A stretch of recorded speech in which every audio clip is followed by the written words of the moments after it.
Salam dostlar, Füyuzat televiziyasında mən Tural İsmayılovun təqdimatında arxa plan verilişinin növbəti buraxılışını izləyirsiniz. Son dövrlər zərərli vərdişlərə qarşı ictimai maarifçiliyin əhəmiyyəti ilə bağlı diskussiyalar çox aparılır və biz müşahidə edirik ki, müxtəlif bloqosfera sahəsində, eyni zamanda mediada bu sahədə kampaniyalar tam yüksək formada davam edir. Həmçinin ictimai yerlərdə, nəqliyyatda müxtəlif bannerlər, posterlər və plakatlar vasitəsilə zərərli vərdişlərdən uzaq durulması ilə bağlı cəmiyyətə çağırışlar edilir. Təbii ki, bu sahədə ekspertlər də var və onlar da mediada daim bu sahədə həm ailədə, həm də bütövlükdə sosium tərəfindən görülməli olan işlər haqqında kampaniya aparırlar və mən hesab edirəm ki, medianın hansı sahəsində fəaliyyət göstərməyimizdən asılı olmayaraq biz bu sahəyə daim diqqət göstərməliyik və bu gün arxa planda mənim qonağım bu sahə üzrə tanınan ekspertlərdən olan araşdırmaçı, tədqiqatçı Məhbubə Mehdiyevadır. Məhbubə xanım, xoş gəlmisiniz.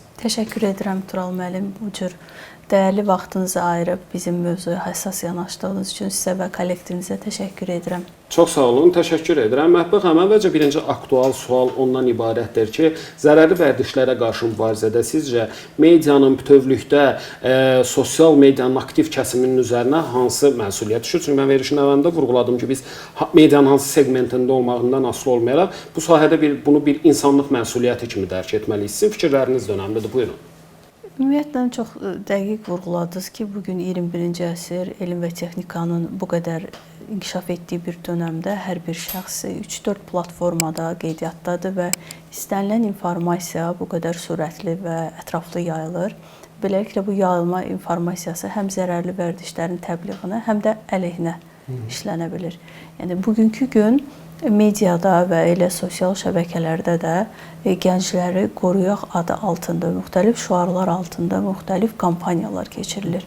Və bu kampaniyaların da hamısının bir ümdə vəzifəsi var, o da gəncliyimizi, bugünümüzü, sabahımızı qorumaqda. Və kifayət qədər blogerlər, ictimai iştirakçılığı təmin edən vətəndaş jurnalistika iştirakçıları var ki, azı həftədə bir dəfə, 2 dəfə çağırışlarla gündəmə gəlir və nəticəni göstərir. Və sevindirici haldır ki, əvvəllər biz nəzəriyyəyə doğru addımlayırdıq ki, bu məsələ zərərlidir, bu vərdişlərdən uzaq durmaq lazımdır. Amma bugünkü dünya praktikası və elmi onu sübut edir ki, artıq insan beyni o qədər texnologiyanın sürətinə xidmət edir ki, bugün biz baxdığımız videolar belə 4-8 saniyə aralığındadır. Və nəzərə alaq ki, bu qədər tezlikdə olan yeni insan modelinə informasiya çatdırmaq nə qədər məsuliyyətli bir işdir. Ona görə zərərli vərdişlərdə biz artıq nəticəni göstəririk. Yəni, adamlar bu məsələdən istifadə ediblər və nəticə budur. Gözləri budur, saçları budur, ağız, əl, barmaqlar. Yəni, artıq nəzəriyyə dövründən biz keçmişik praktika dövrünə. Bu da çox önəmli və iddialı bir nüansdır. Bəs Məhbubə xanım, bu sahədə bizim bildiyimiz yanlış təsəvvürlər nələrdir? Çünki bax, maraqlı bir ifadə işlətdiniz ki, biz bəzən əleyhinə fəaliyyət göstərsək də istəməyərək təbliğatçıya da çevrilə bilirik. Bilirsiniz, bəzən hər bir şəxs istəyir ki, çox faydalı olsun, faydalılıq əmsalını özündə daşımaq istəyir. Bəlkə də elə insan yaradılışı budur. Yaradılışdan biz istəyirik ki, faydalı olaq cəmiyyətə, ailəyə. Lakin atdığımız addımlarda boşluqlar olur. Məsələn, bizim bildiyimiz, sizin də vurğuladığınız, doğru bildiyimiz yanlışlar ondan ibarətdir ki, qınamaq. Bizim cəmiyyətdə təəssüf ki, bu proses artıq gedir, qınamaq. Bu adam zərərli vərdişlərdən istifadə edir, onu yaxınımıza yaxınlaşdırmayaq, ondan soyuq davranaq və yaxud da onu qınayaq və qınamaq özü böyük bir əleyhinə olan kampaniyadır. Çünki bizim məqsədimiz bugün hər bir insanlığın məqsədi, elə dünyanın məqsədi daha çox insanı sağaltmaq, onu qorumaqdır, nəinki onu mühakimə etmək. Çünki mühakimə etmək, hansısa bir hüquqi akt və qərar qəbul etmək aidiyyatı orqanların işidir. Bizim işimiz nə qədər daha çox yaşaya bilər, biz nə edə bilərik ki, onu daha tez adaptasiya prosesini təmin edək. Nə edə bilərik ki, bu zərərli vərdişlər onun kimyəvi asılılığından əlavə beynindən də çıxara bilsin. Çünki məsələlərin çoxu məhz beyində baş verir. Biz istəklərimizi beyində yaradırıq, sonra isə onu icra edirik. Bəs ümumiyyətlə, asılılıqla bağlı, deməli, bu ifadələri biz tez-tez eşidirik. Sözünü açıq, mən bu sahədə professional həkim ifadəsini duymamışam, amma müxtəlif videolar qarşımıza çıxır ki, bu zərərli vərdişlərdən əziyyət çəkib sonra sağalan insanlar, bunu elə mən də indi sağalan deyirəm. Asıllığı və zərərli vərdiş yox, bir xəstəlik kimi adlandırırlar. Siz necə düşünürsünüz? Ümumiyyətlə, müalicəyə ehtiyaclı olan hər bir prosesin xəstəlik nüansları ola bilər. Çünki xəstəlik nədir? Ağrı, hər bir prosesdə ağrı olur və ağrını hiss edirsən, həkimə gedirsən, o da sənin xəstəliyindən diaqnoz qoyur, müalicə alır. Lakin bu zərərli vərdişlərdə ağrı hər dəfə hansısa bir baş gicəllənmə, ürək bulanma və yaxud da acılıq, iştahsızlıq kimi özünü göstərə bilmir və bu məsələdə gizli proseslər gedir. Adamlar var ki, bir neçə il bu zərərli vərdişlərdən istifadə edirlər və 3-4 ildən sonra müəyyən olur ki, onda belə bir əks göstərişlər var. Çünki xəstəlik gizli şəkildə gedib. Vərdişlər onun orqanlarını gizli şəkildə məhv edir. Lakin şəxs var ki, ilk gündən bunu istifadə edir, dərhal ağrılar özünü büruzə verir, ətraf da hiss edir və müdaxiləyə başlayır.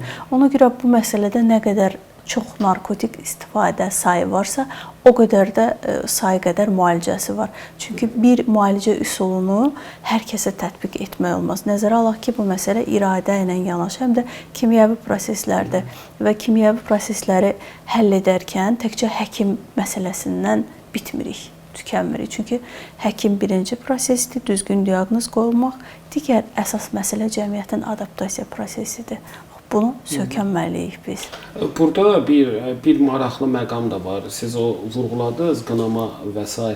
Ailələrin davranışları necə olmalıdır? Yəni nəticədə onsuz da söhbət özü burada təkcə narkotik kimi zərərli vərdişlərdən getmir. Təbii ki, burada alkoqol asılılığı var və eyni zamanda müxtəlif illegal mərci oyunlarla asıllıq məsələsi var. Burada ailələrin yanaşması necə olmalıdır? Ümumi hər bir insanın bu dünyada asılılığı var. Lakin asılılıqlar var ki, insanı daha yeni bir qütblərə aparır. Asılılıqlar var ki, insanı torpağın altına aparır. Ona görə istənilən torpağın üstü və ya altından asılı olaraq iradə onu həll edir.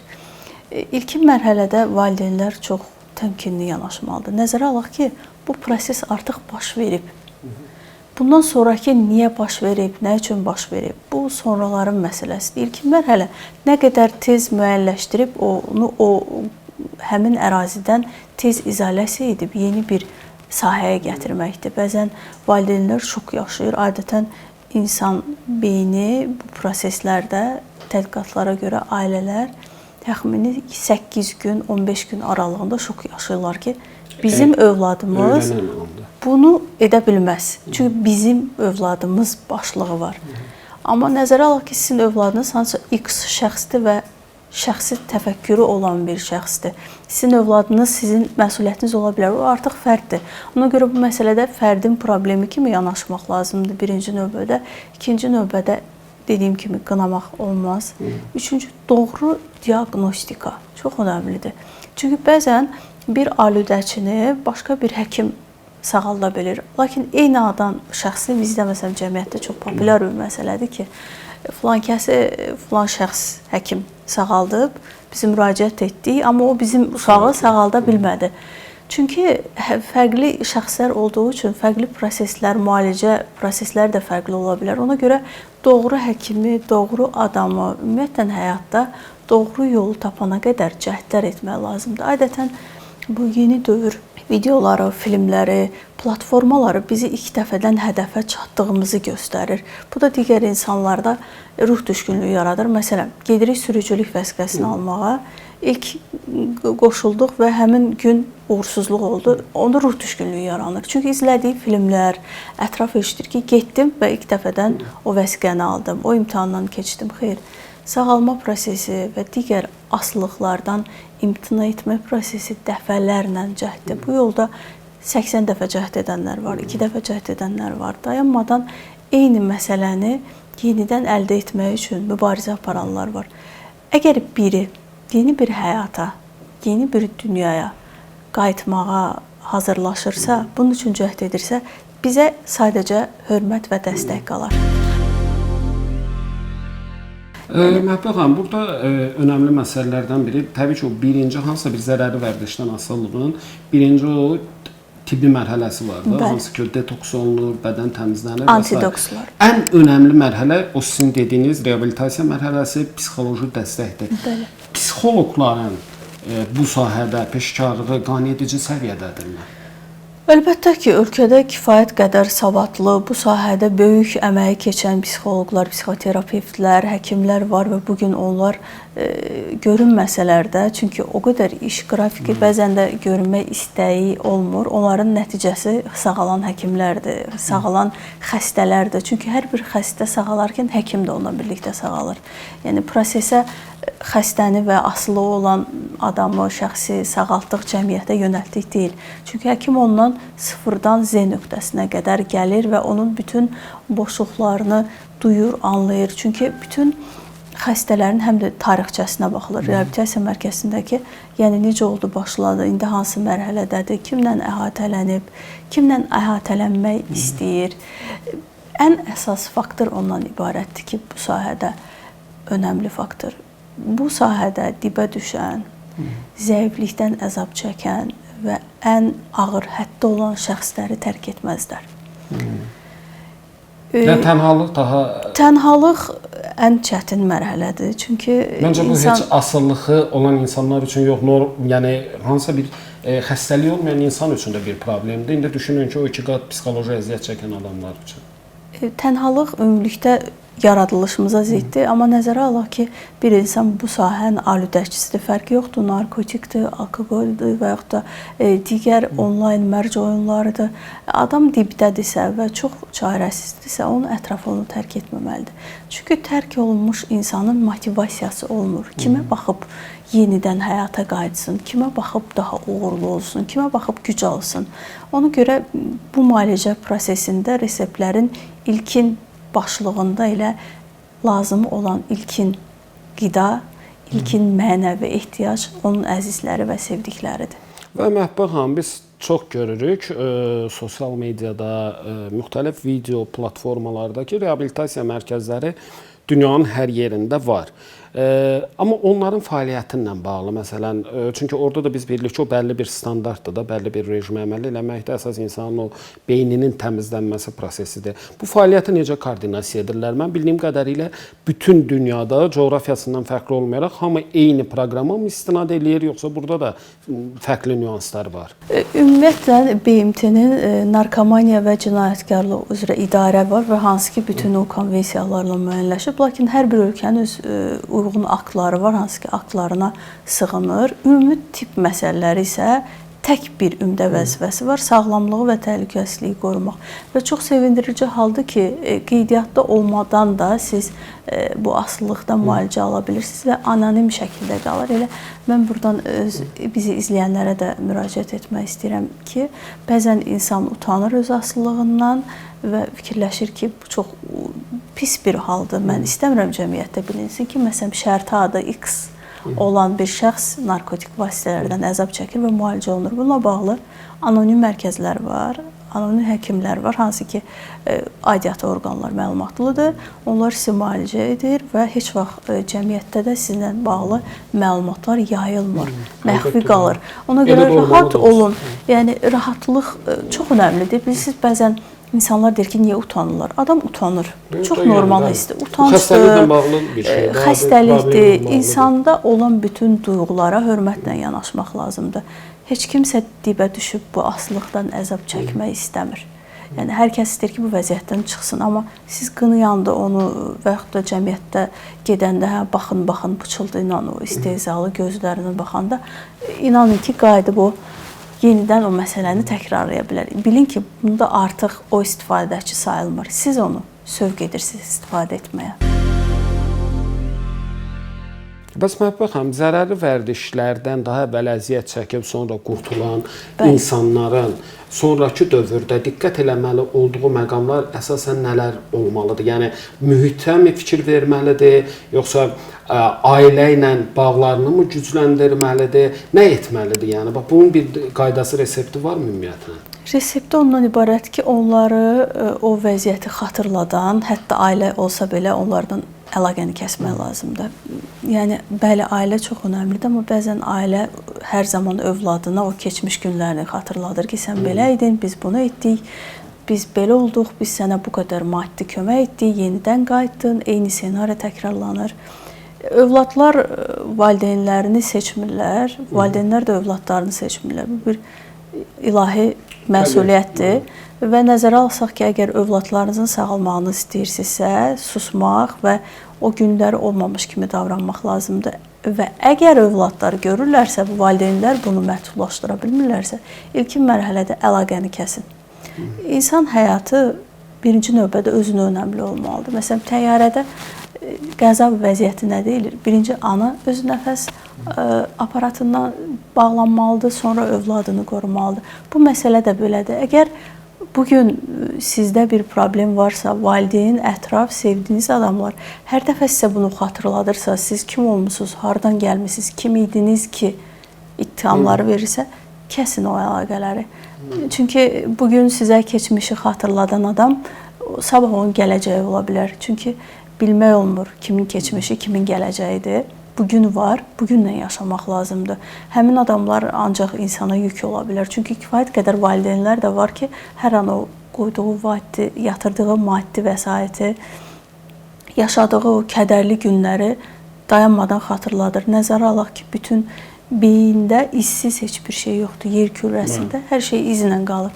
Ona görə bacara biliriksə, yaxşı insan olaq, bacarmırıqsa, ümumiyyətlə susaq və kənarda dayanaq. Bir də burada maraqlı bir məqamda ortaya çıxır. Əslində bu necə deyim, bu nə etik kodeksi pozmaq deyil, nə də hansısa bir qanunu pozmursan, amma mən bəzən görürəm ki, narkotik asıllığından əziyyət çəkən, ümumiyyətlə zərərli vərdişlərin aludəçisi olan adamların üzlərinin açıq göstərilməsi, çəkilməsi. İndi bizim dostlarımız da var təbii ki, bu sahədə blogerlik fəaliyyətindən məşğuldurlar.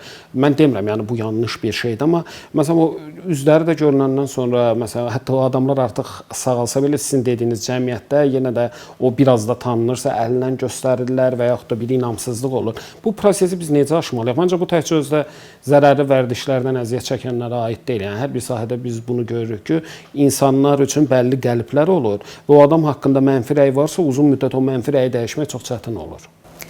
İctimaiyyətə açıq insanlar var, qapalı insanlar var. İctimaiyyətə açıq insanlar ictimaiyyətə artıq bütün tənqidlərə razı qalan insanlardır. Bir şəxs əgər özünü açıq şəkildə təqdim edir və öz həyat hekayəsini danışırsa, demək ki, o ictimai müzakirəyə açıqdır. Və onlar həm də bir növ cəsarət simvollarıdır ki, mən buyam, sağalmışam, tarixçəm budur, siz mənə istənilən sualı verə bilərsiniz bir şərtlə ki, məni ittiham etməmək şərti ilə. Amma adamlar var ki, üzlərini göstərmir, ümumiyyətlə istəyir ki, hər şey konfidensial qalsın, onları da anlamaq olar.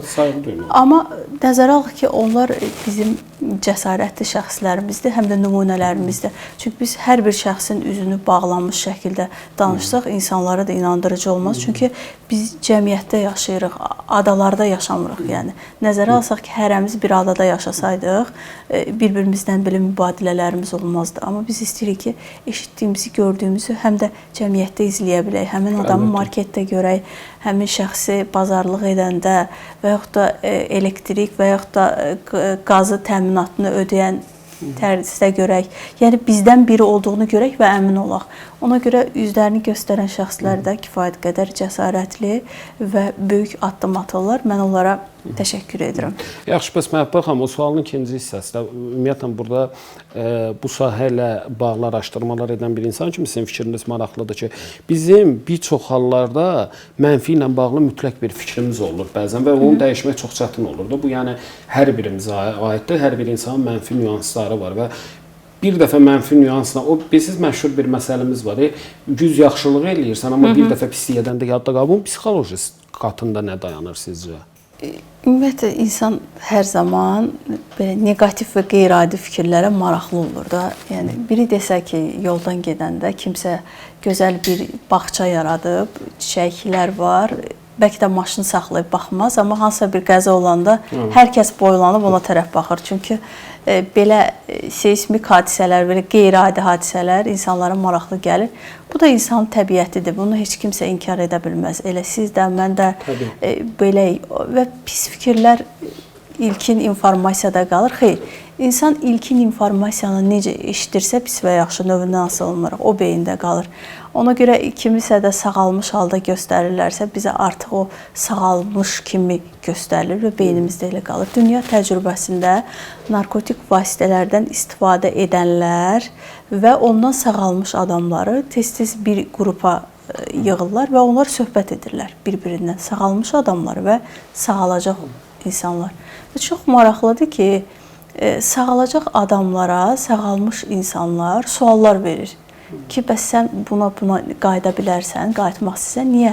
Çünki sağalmış insan bilir bu yoldan keçmək necə bir şeydir. Bu yoldan keçəndə hansı mərhələlərdən gəlirsən.